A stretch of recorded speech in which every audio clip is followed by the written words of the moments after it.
Alas, alas. Alas ang sigaw ng puso ko nung marinig ko ang balitang yun mula sa telebisyon.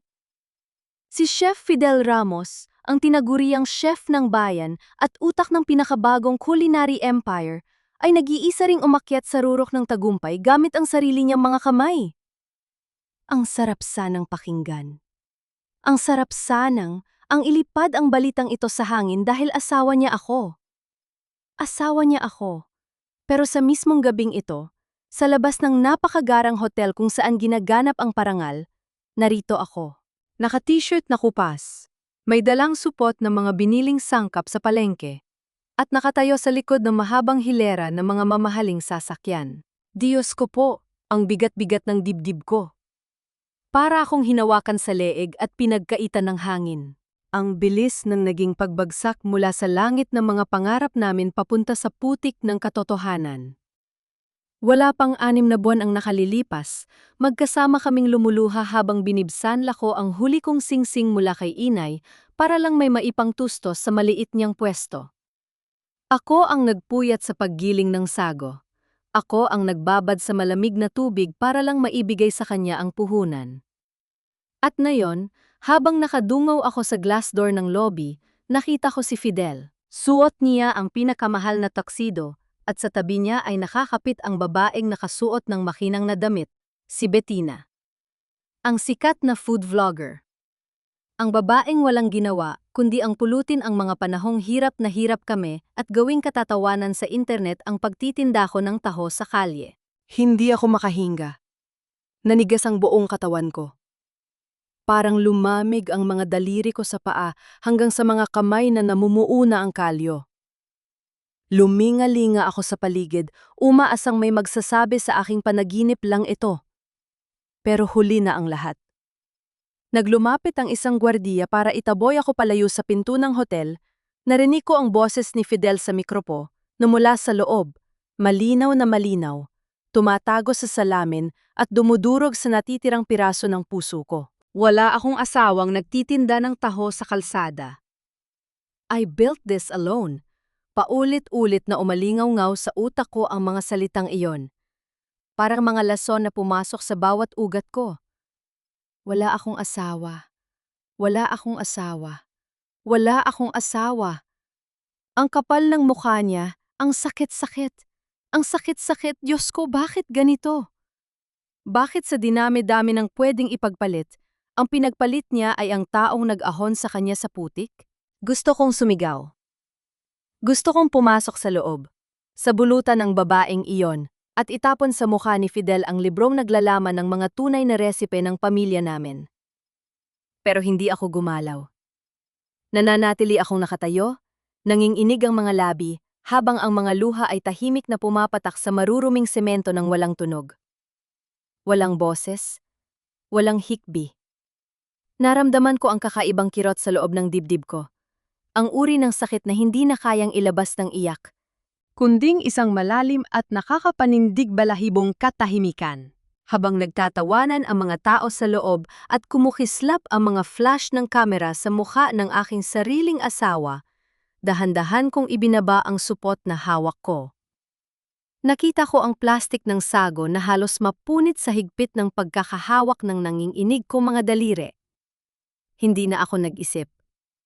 Sa tindi ng galit at hapdi na sumasakal sa lalamunan ko, hinila ko ang strap ng lumang bag ko, tinalikuran ang marangyang liwanag ng hotel, at humakbang palayo sa dilim ng gabi, na may desisyong tuluyang magpapakurap sa mundo nila sa mga susunod na araw.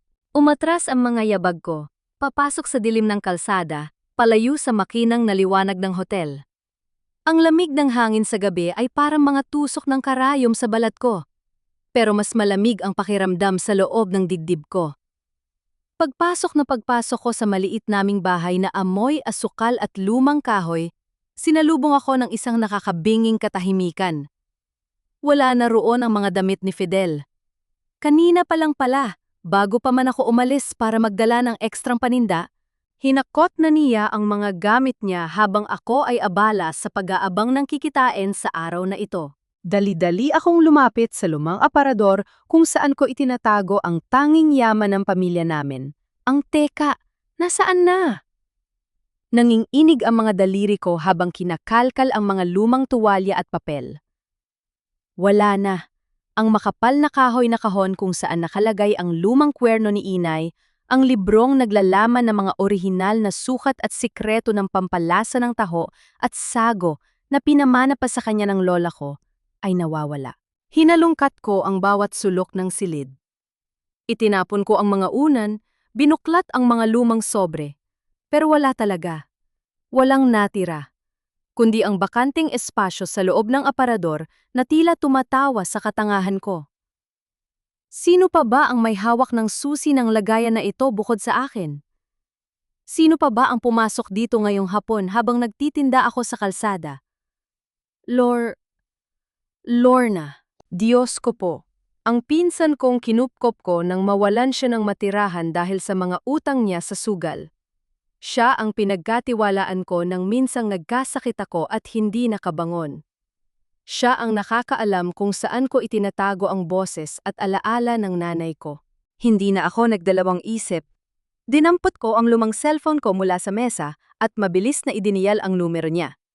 Isang ring, dalawa, tatlo, hanggang sa marinig ko ang nakakainis na boses sa kabilang linya, may halong pag-iwas at pagmamadali. Hello, Ate Monay? Bakit ka napatawag? Gabing-gabi na ah.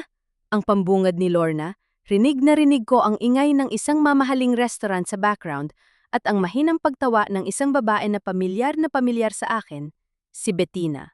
Parang binuhusan ng kumukulong mantika ang ulo ko. Sumigaw ang buong pagkatao ko sa galit. Pero ang lumabas sa lalamunan ko ay isang boses na basag at nanginginig sa tindi ng udyok ng lason sa dibdib ko. Lorna, nasaan ang kwaderno ni Inay? Anong ginawa mo sa libro ng pamilya natin? Ang nanginginig kong tanong, hawak ng mahigpitang telepo no hanggang sa pumuti ang mga knuckles ng mga daliri ko. Nagbago ang tono ng boses niya sa kabila. Nawala ang pagkukunwaring inosente. Narinig ko ang pagbuntong hininga niya na para bang naiinis pa siya sa isturbo ko. Ate, huwag ka na maginarte dyan. Panahon na para kumita naman kami ng malaki. Inilipat na namin kay Miss Bettina ang mga resipe. May halaga pa pala ang mga lumang papel na yon. Kayo rito, naghihikaos pa rin sa amoy ng arina at asukal. Binayaran na ako ni Ma'am Bettina ng sapat para makapagsimula ng bagong buhay. Kalimutan mo na ang kwaderno na yon, ate. Hindi na sayo ang mundong yon. Toot, toot, toot. Ibinaba niya ang tawag. Pinuto niya ang koneksyon ng walang pasubali, parang isang basahan na itinapon na lang sa basurahan matapos pag-utusan. Napatunganga ako sa hawak kong cellphone. Ang bigat-bigat ng hangin sa loob ng maliit na silid. Walang luha na lumabas sa mga mata ko ngayon. Sa halip, isang matigas na batong puot ang bumara sa lalamunan ko. Hinawakan ko ng mahigpit ang gilid ng mesa hanggang sa mamilipit ang mga daliri ko sa sakit. Kinuha ko ang lumang litrato ni Inay na nakasabit sa dingding. Nayakap ko ito ng mahigpit sa aking dibdib, habang ang mga labi ko ay bumulong sa madilim na silid ng may panata na hinding-hindi ko nahahayaang may yumapak pa sa pangalan ng nanay ko. Kumalat ang lamig ng madaling araw sa balat ko habang tinatahak ko ang makikitid na daan patungo sa lumang palengke ng San Fernando. Ang mga bituin sa langit ay tila mga matang nakamasid sa akin habang pasan ko ang mabigat na kahoy na lalagyan ng aking mga paninda. Hindi na ako umiyak. Ang mga mata ko ay tuyo na, pinalitan ng isang malamig na determinasyon na naguugat sa aking lalamunan. Kung akala nila ay tapos na ako dahil linakaw nila ang mga pahina ng nakaraan, nagkakamali sila. Ang tunay na lasa ng taho at sago ng nanay ko ay hindi nakasulat sa papel. Nakatatak ito sa pawis ng mga taong sumuporta sa amin noong panahong si Fidel ay wala pang kinabukasan. Pagdating ko sa bakanteng pwesto malapit sa tindahan ng kakanin, nadatnan ko si Aling Rosa, ang matandang nagtitinda ng kakanin na nakatayo na habang nag-aayos ng kanyang mga supot ng saging. Nang makita niya ako, napatigil siya. Ang mga mata niyang kulubot na dahil sa katandaan ay lumambot habang nakatitig sa mukha ko. Monay? Anak? Bakit parang namumutla ka yata? Anong nangyari sa asawa mo kagabi? Napanood ko siya sa telebisyon. Ang sabi niya raw ay mag-isa niyang binuo ang negosyo niya. Mahinang tanong ni Aling Rosa, habang inilalagay ang kanyang palad sa ibabaw ng nanginginig kong kamay. Diyos ko po, ang simpleng tanong na iyon ang nagpatibok sa puso ko ng mabilis. Naramdaman ko ang pag-igit ng sulok ng aking mga mata, pero pinigilan ko ang pagpatak ng luha. Umiti ako ng mapait, isang ngiting puno ng sugat. Aling Rosa, kinuha na nila ang lahat, pati ang lumang kwerno ni Inay na naglalaman ng orihinal na timpla, ibinenta na ng sarili kong pinsan kay Bettina. Ang mahina at basag kong sabi habang idinikit ang aking no sa mesa para pigilan ang pag-uga ng aking boses. Umiling-iling ang matanda. Galit na nagbago ang anyo ng mukha niya sabay hampas ng kanyang mahinang palad sa ibabaw ng kahoy. Mga walang ya! Ang nanay mo ang nagpakain sa pamilya ng lalaking yon noong panahong wala silang makain. Nung panahong nagtatago pa si Fidel sa utang sa sabungan, sino ba ang nagbigay ng puhunan para makapagsimula siya sa kusina? Hindi ba't ang nanay mo at ang maliit na pwestong ito? Hindi sumagot si Aling Rosa para lang makisimpatya. May kinuha siya sa ilalim ng kanyang mesa, isang lumang kahon na yari sa lata ng biskwit, may kalawang na ang mga gilid. Dahan-dahan niya itong binuksan at inabot sa akin ang isang maliit, maitim na piraso ng kahoy na may ukit. Huwag kang mawala ng pag-asa, Monay. Hindi nila makukuha ang pinanggalingan mo.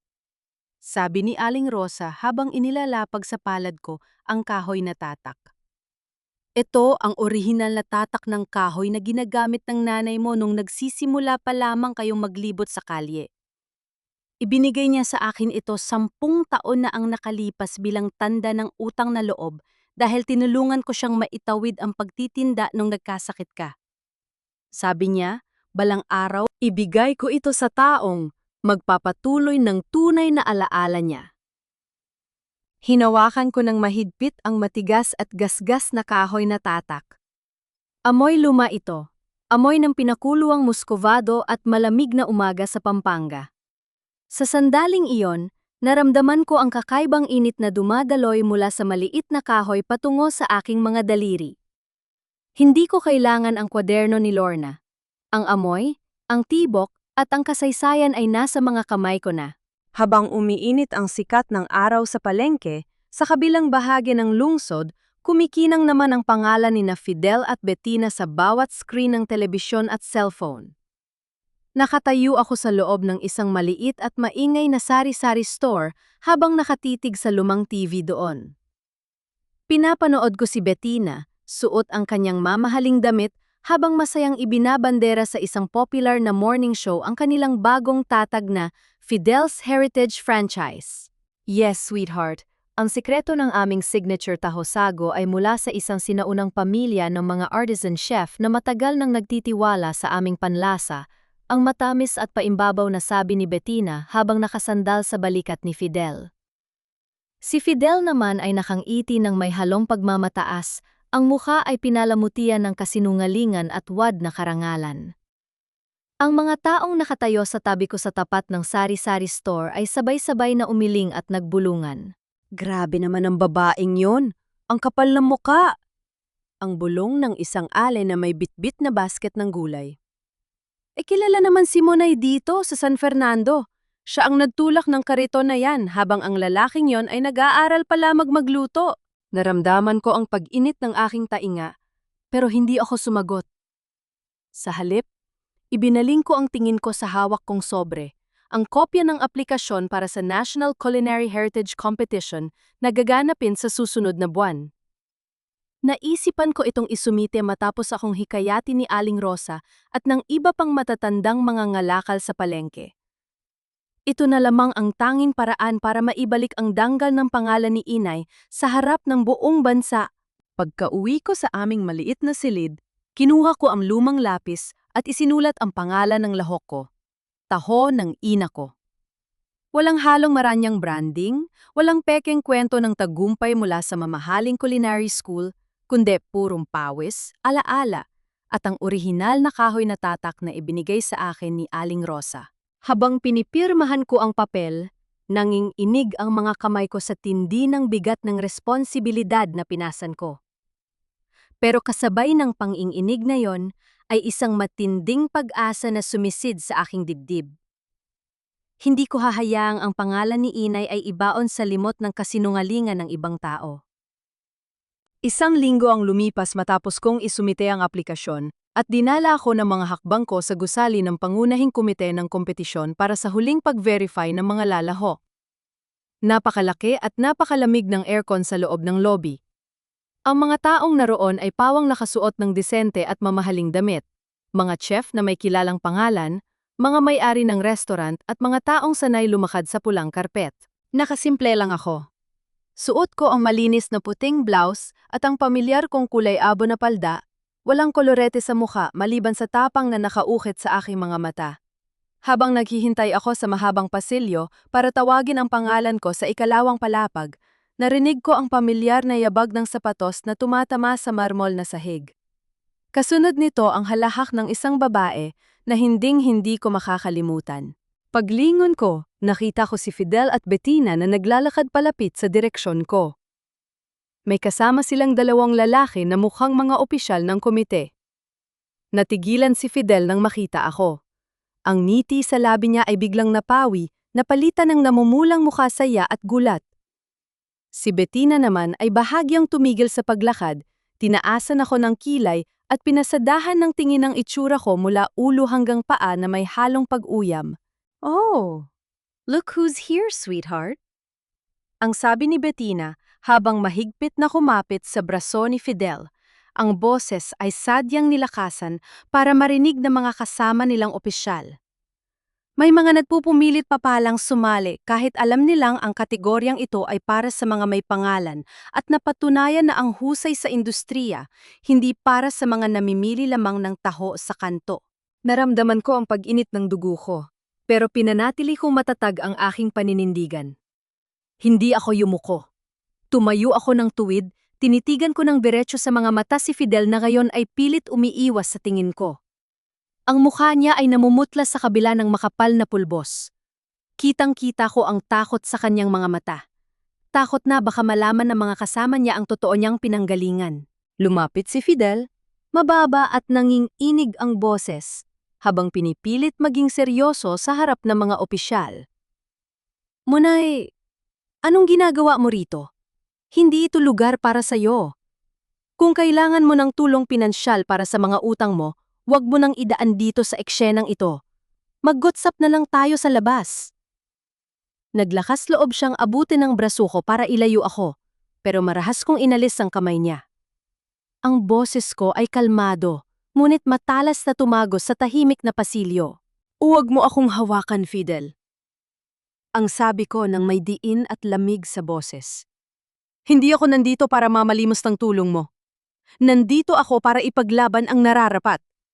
Kung ang akala mo ay nakuha mo na ang lahat sa pamamagitan ng pagnanakaw sa pawis ng iba, nagkakamali ka. Magkikita tayo sa entablado." Natahimik ang mga opisyal na kasama nila. Nagpalipat-lipat ang tingin ng mga ito sa amin ni Fidel.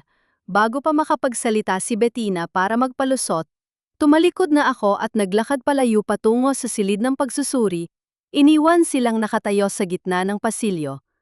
Habang ang mga mata ni Fidel ay nanlilisik sa matinding kaba at kahihiyan. Lumipas ang ilang araw na puno ng tensyon at sumapit na ang araw na gigising sa mga lihim na matagal nang ibinaon sa lupa. Habang abala ang buong lungsod sa paghahanda para sa nalalapit na pambansang paligsahan, isang hindi inaasahang bisita ang kumatok sa pintuan ng aking silid ng madaling araw. Si Lorna. Ang pinsan kong nagtaksil sa akin ay nakatayo sa labas, basang-basa ng ulan, nanginginig ang mga labi, at mugto ang mga mata. Wala na ang yabang at niiti na nakita ko nung araw na ibinenta niya ang aming karangalan kay Bettina. "Ate? Ate Munay, patawarin mo ako! Diyos ko, patawarin mo ako!" Ang hikbi niya habang pilit na pumapasok sa loob at lumuluhod sa harap ng mga paa ko. Hindi ko siya itinaboy. Pero hindi rin ako yumuko para aluin siya. Tiningnan ko lamang siya mula sa itaas. Ang mukha ay malamig na parang yelo. "Bakit ka nandito, Lorna? Ubos na ba ang perang ibinigay sa iyo ni Bettina kapalit ng dugo at pawis ng nanay ko?" Umiyak ng malakas si Lorna. Sinasabunutan ng sariling buhok sa tinde ng pagsisisi. Niloko niya ako, ate. Akala ko kasosyo nila ako sa negosyo. Akala ko bubuhayin nila ako sa luho tulad ng ipinangako niya. Pero kagabi, pinalayas niya ako sa opisina nila ng parang isang aso. Sinabi niya sa mukha ko na wala na akong silbi at binantaan pa akong ipakukulong kapag nagsumbong ako sa media. Ang buong plano nila, ate. Hindi lang ikaw ang gusto nilang tapakan. Huminga ako ng malalim. Ang dibdib ko ay kumikirot habang pinakikinggan ang mga susunod niyang ibinunyag. Anong ibig mong sabihin? Tanong ko. Ang boses ko ay matigas ngunit may bahid ng matinding kuryosidad. Hindi lang kwerno ang kinuha nila, ate. Nang ininig ang boses ni Lorna habang iniabot sa akin ang isang lumang flash drive at isang gusot na dokumentong papel na kinuha niya mula sa ilalim ng kanyang jacket. Ibinenta ni Bettina ang buong pangalan at formula sa isang malaking korporasyon sa Maynala nang lingid sa kaalaman ni Fidel. Ang totoo, ang kasunduan nila kapag nakuha na nila ang pambansang parangal sa susunod na linggo, idineklara nilang bankrupt ang Fidel's heritage at tuluyan na nilagsisipain si Fidel palabas ng kumpanya. Ginamit lang ni Bettina si Fidel para makuha ang reputasyon mo, tapos iiwan din siya sa ere. Napatigil ako. Ang mga salita ni Lorna ay parang kidlat na tumama sa silid. Kahit galit na galit ako kay Fidel dahil sa ginawa niya sa akin, may bahagi pa rin sa akin ang nakaramdam ng kakaibang bigat. Ang makitang ang lalaking pinag-alayan ko ng buong kabataan ko ay isang hangal na ginamit lamang na basahan ng ibang tao para sa sarili nilang kasakiman. Kinuha ko ang flash drive at ang papel mula sa nanginginig na kamay ni Lorna. Dito ko nalaman ang buong katotohanan. Ang korporasyon na bumibili sa negosyo ni Bettina ay ang mismong kumpanya na nagmamay-ari ng lupang kinatitirikan ng kanilang restaurant. Lahat ay isang malaking bitag. Dalhin mo ito sa tamang tao, Lorna. Ang malamig kong sabi habang itinatago ang mga ebidensya sa loob ng aking bulsa. Hindi para tulungan si Fidel, kundi para patunayan na ang katotohanan ay hindi kailanman matatakpan ng pera at kasinungalingan. Bumuhos ang malakas na ulan sa labas ng aking bintana. Lumilikha ng mabigat at malungkot na tunog sa mga yero. 10:00 ng gabi. Habang ang buong bayan ay tulog na, nakaupo ako sa tapat ng maliit na mesa sa kusina. Sa ibabaw nito ay nakalatag ang mga sangkap para sa gagawin kong taho kinabukasan, ang puting balat ng tokwa, ang gilingan ng sago, at ang malinis na kalderong ginamit pa ng nanay ko noong mga panahong naglalakad pa kami sa putika ng Pampanga. Sa gitna ng katahimikan ng gabi, isang malakas na katok ang umalingaw-ngaw sa pintuan. 3 sunod-sunod na katok, mabigat at nagmamadali. Nang buksan ko ang pinto, tumambad sa akin si Fidel. Basang-basa siya ng ulan, ang buhok ay nakadikit sa kanyang noo, at ang mamahaling jacket na isinuot niya sa telebisyon ay lukot-lukot na at putik-putik. Wala na ang rangya ng isang chef ng bayan.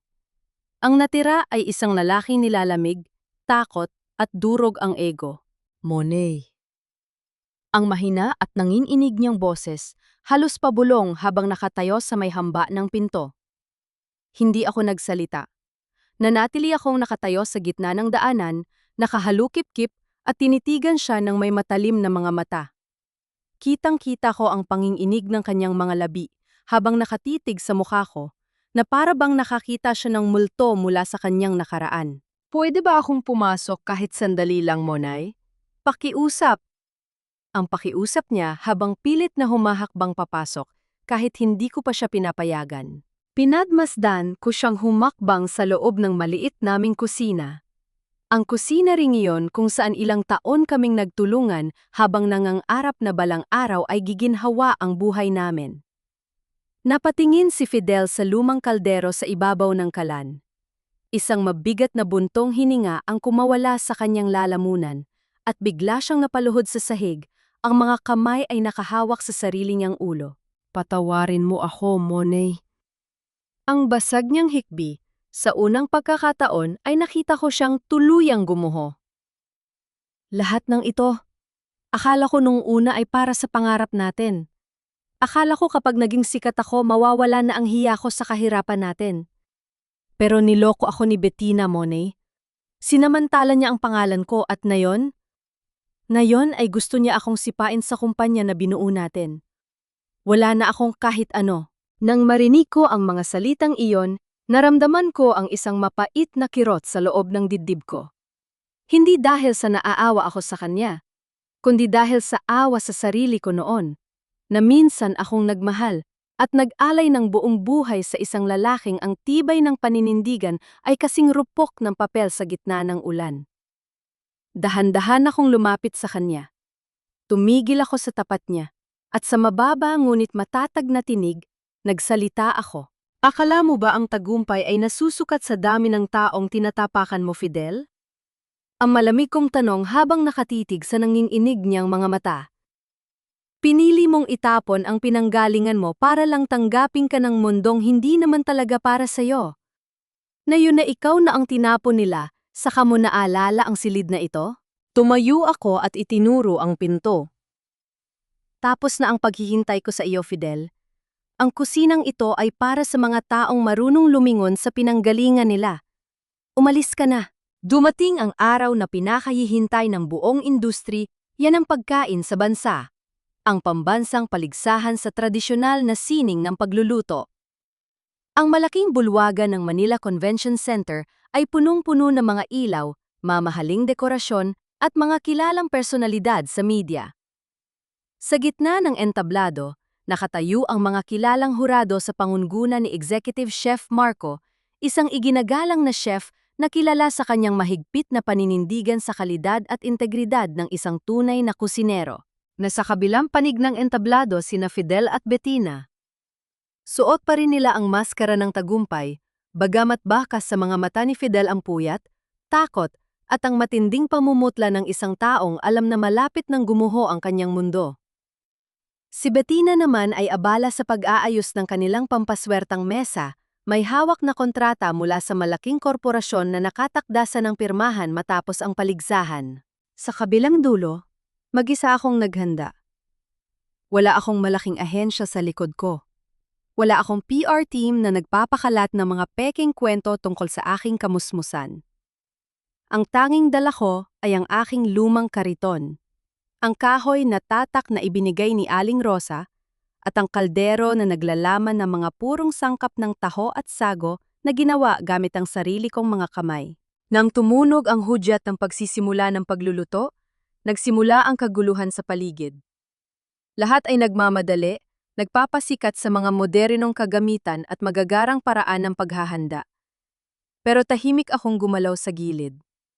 Sinimulan ko ang paggiling ng soybeans sa tradisyonal na paraan.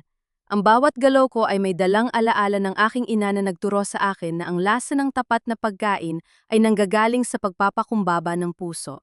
Napansin ni Chef Marco ang tahimik kong ginagawa. Tumigil siya sa tapat ng mesa ko habang pinapanood ang bawat galaw ng mga kamay ko. Ibinabahagi mo ba sa bawat tasa ang kasaysayan nito, binibining Monet? Ang seryoso at malalim na tanong ni Chef Marco habang nakatingin sa lumang kahoy na tatak na nakalapag sa gilid ng aking lalagyan. Tumango ako ng may paggalang, ang boses ko ay matatag at walang bahid ng takot. Opo, Chef. Ang pagkaing ito ay hindi lamang tinapay o panghimagas. Ito ay kwento ng mga taong nagmahal, naghirap, at nagpatuloy ng walang ibang baon kundi ang danggal. Habang nag-uusap kami, narinig ko ang biglang pagbalasa sa kabilang banda ng entablado. Isang kaguluhan ang sumabog sa pwesto ni na Fidel.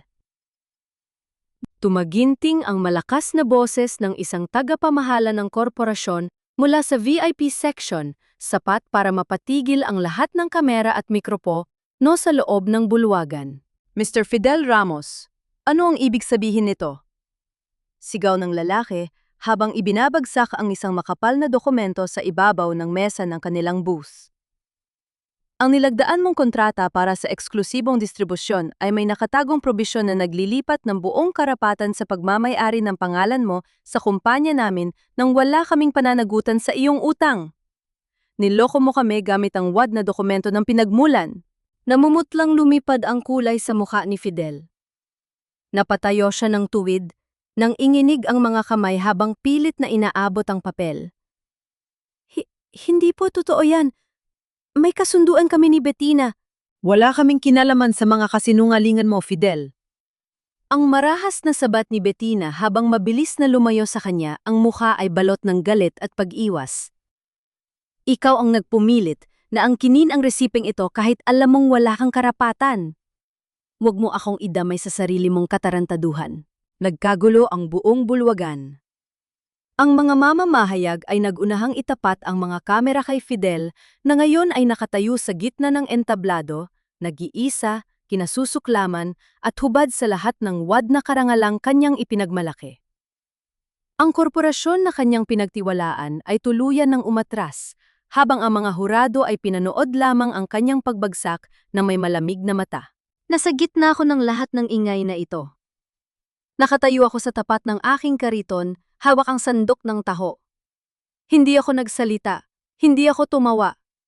Pinanood ko lang kung paano kinay ng sarili niyang kasakiman ang lalaking minsan kong pinagsilbihan ng buong tapat.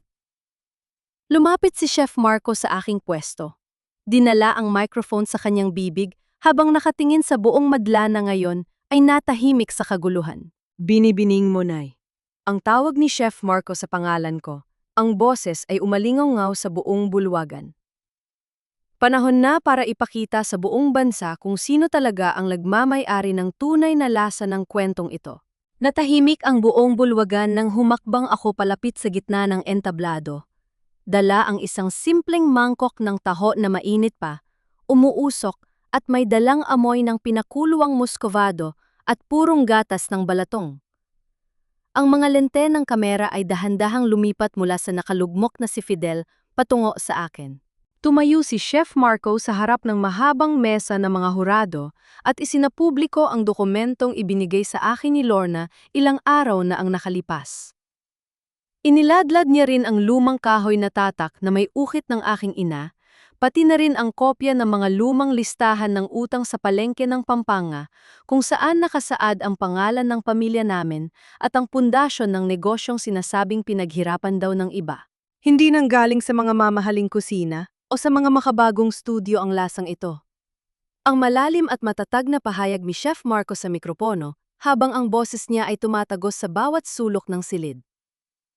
Ito ay binuo ng pawis, ng puyat, at ng danggal ng isang babaeng nagmahal ng tapat sa kanyang pamilya habang ang iba ay nagtago sa anino ng kasinungalingan. Humarap ako sa direksyon kung saan nakatayo si Fidel. Nakayuko siya, basag ang mukha sa luha at kahihiyan. Habang si Bettina naman ay mukhang pilit na itinatago ang sarili sa likod ng mga security guard para makatakas sa mga nagtatanong na reporter. Inabot ko kay Chef Marco ang mangkok ng taho. Tahimik niyang tinikman ito. Isang subo, dalawa, hanggang sa marahan siyang tumango. Ang mga mata ay may bakas ng matinding paghanga at paggalang. Purong tradisyon. Walang halong kasinungalingan. Ito ang tunay na lasa ng tahanan, ang desisyon ni Chef Marco na sinundan ng malakas at nag-uumpugang palakpakan mula sa mga manonood at iba pang kalahok sa paligsahan. Hindi na ako tumingin kay Fidel nang tawagin ang pangalan ko bilang nagwagi ng pinakamataas na karangalan sa pambansang paligsahan. Ang naramdaman ko sa sandaling yon ay hindi na pot o galit, kundi isang malalim at payapang paggaling sa loob ng aking dibdib. Ang pangalan ni Inay ay naibalik sa lugar kung saan ito nararapat, sa liwanag, hindi sa putik. Kumalat sa buong bansa ang balita sa loob lamang ng ilang oras. Ang pangalang Fidel Ramos, na minsan ay dinakila bilang huwaran ng tagumpay, ay biglang naging simbolo ng kasakiman at kaduwagan. Ang mga pahina ng kanilang restaurant sa social media ay binaha ng galit at batikos mula sa mga netizen, habang ang korporasyon na nakipag-alyansa kay Bettina ay tuluyang naghain ng kasong legal laban sa kanila dahil sa pamemek ng mga dokumento at panlilinlang sa merkado. Sa labas ng pinto ng Manila Convention Center, habang nag-aabang ang makakapal na kawan ng mga mamamahayag na may dalang mikropono at flash ng kamera, nakita ko si Fidel na pilit na binabagtas ang daan palabas. Wala na ang mamahaling tuksido, gusot-gusot na ang kanyang damit, at ang mukha niya ay parang taong nawalan ng kaluluwa. Nang makita niya ako naglalakad palapit sa aking kariton, bit-bit ang tropeo, At ang kahoy na tatak ng aking ina huminto siya.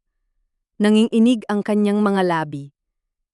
Dahan-dahan siyang lumapit, ang mga mata ay namumula sa luha at matinding pagsisisi. Monet? Ang basag at nanginginig niyang tawag sa pangalan ko, halos pabulong sa gitna ng ingay ng mga reporter. Patawarin mo ako. Kung maaari lang sanang ibalik ang lahat, sana ay nakinig ako sa iyo noon. Sana ay hindi ako nagpalonod sa hangad na maging iba sa kung sino talaga ako. Tumigil ako sa paglakad, tinitigan ko siya, hindi na nang may poot o galit, kundi nang may malalim na awa para sa isang taong pinili ang sarili niyang kapahamakan. Hindi na natin maibabalik ang kahapon, Fidel. Ang kalmado at matatag kong sagot. Ang rurok na narating mo ngayon ay ang sarili mong itinayo mula sa mga kasinungalingan. Tapos na tayo. Bago pa siya makapagsalita muli, dumating ang mga awtoridad para iabot sa kanya ang mga dokumento ng demanda mula sa korporasyon at sa korte. Si Bettina naman, sa kabilang dulo ng kalsada, ay nakita kong pumasok sa isang itim na kotse at mabilis na tumakas, iniwan si Fidel na mag-isa sa gitna ng putik at kahihiyan na siya ring gumawa.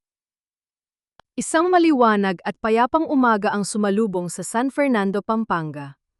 Ang simoy ng hangin ay may dalang tamis ng pinakuluang asukal at ang sariwang amoy ng mga giniling na soybeans.